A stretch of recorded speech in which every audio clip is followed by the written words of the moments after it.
கர்த்தர் நம்மை நினைத்திருக்கிறார், ஆசீர்வதிப்பார். நம்ம மறக்காமல் இருப்பதற்கு அவர் என்ன பண்றாரா, உள்ளங்கையில வரைந்து வச்சிருக்கிறாரா.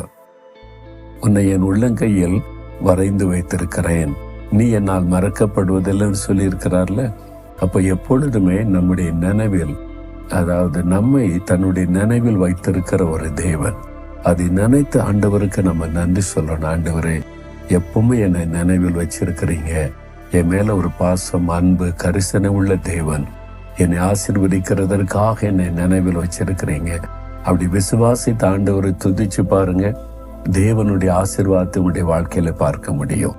இன்றைக்கு யாரோ என்ன மறந்துட்டாங்க, என்ன நினைக்கல், நீ வருத்தப்படுறீங்க. ஆண்டவர் உங்களை நினைத்திருக்கிறார், உங்களை ஆசீர்வதிப்பார். இன்றைக்கு ஆசீர்வதிப்பார். என்ன ஆசீர்வாதம் உங்களுக்கு தேவை, இன்றைக்கு என்ன தேவை, அந்த காரியத்தில் உங்களை ஆசீர்வதித்த மகிழ பண்ணுவார்.